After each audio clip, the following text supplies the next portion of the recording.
I was looking back at this and I'm wondering if we address this, if that would help her constipation issues. Like, See, here's the cool part about the Genova test is that when you look here, you see how that orange highlighted section says biomarkers. So they've categorized these biomarkers within their test results, and they say, okay, well, on the left you have digestion, then you have inflammation, then you have microbiome support of the commensal bacteria, then you have the prebiotic support, which supports the actual bacteria, right? And then need for antimicrobial, need for killers, right? So these are your dominoes laid out in front of you. So then you have to think to yourself within the context of a gut health strategy, not protocol, a strategy, which one of these things are the drivers? So here you see that it's not that they're not digesting their food well, it's that there's inflammation going on, right? Because of these markers, right? Secretory IgA is high, okay, so that shows inflammation. Dysbiosis score, we see a little bit of methane, we see a little bit of yeast, so maybe candida on the GI map, right? Maybe this is saying that, there's candida here because of the yeast. And then obviously methane producing bacteria. Then you have metabolic imbalance, which, is a 7, so you have high need for support. And to me, that seems to be more of the root cause here, because if you have healthy colonocytes, the cells within the colon and the GI, you'll have healthy bacteria. You'll have lower inflammation, because when the colonocytes are inflamed, that's when permeability increases. And to have healthy colonocytes, remember the first thing I said to you was look at the SCFA, right? So the short chain fatty acids is what fuels them, right? So you can see down below, how do you get more SCFA butyrate production? Through fiber. And down below, it tells you therapeutic support options increase your dietary fiber intake. I just don't know like where to start. What do you think about that? Do you think that's dumb? Like, do you think it's a waste of time? I mean, are you gonna build an app from scratch, like code it, or are you gonna hire somebody to do it, or are you gonna buy like a general app and then customize it to you?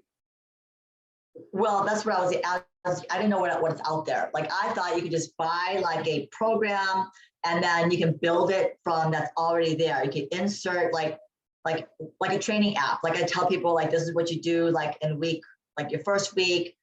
Yeah, but why wouldn't they just use Trainerize? No, because it'll be my personal app, like my app, like an app that pay monthly. I know, but what makes your app better than the other apps that are out there? Because it's me.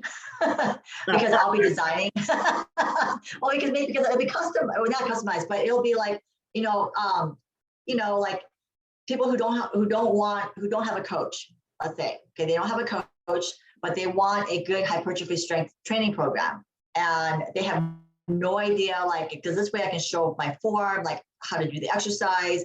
I tell them it's basically like what I would maybe program for my clients, but it's actually an app that people pay monthly to get.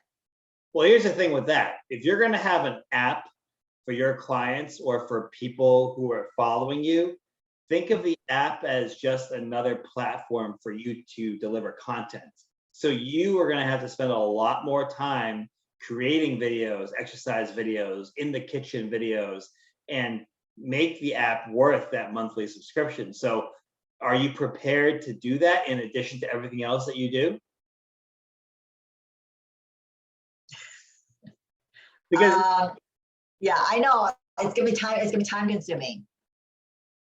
Yeah, I mean, you really have to weigh the benefits versus the costs here, and then think about your potential, membership. Like, how many people would actually subscribe at what rate for how long? What would be your monthly income from the app?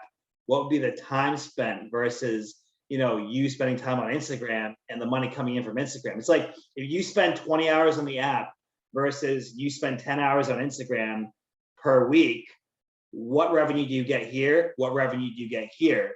Is it worth it, right? Your cost benefit analysis before you start a project, basically. This is like project profitability analysis, right? To me, I think, you know, a lot of the business coaches, a lot of ads that are popping up now are saying, oh, apps, apps, apps, this is where it's going. Just like Instagram was saying, reels, reels, reels. You got to ask yourself, like, where is my business coming from? Where has it always come from? And you know, where do I best nurture my people? Do you nurture better on Instagram? Do you nurture better on Facebook through referrals, or do you want to nurture through an app? You got to ask yourself these things. Yeah. That'd be a huge time investment, massive. The Like, last thing you want to do is to dilute your brand and the connection that you've already built with people by paying some white label app, plugging your face onto it, and then trying to sell that to people. I don't think for knowing you, as long as I've known you, I think that's a cheap sellout.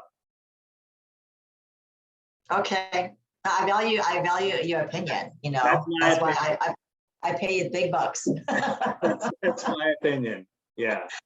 I don't think you should do it.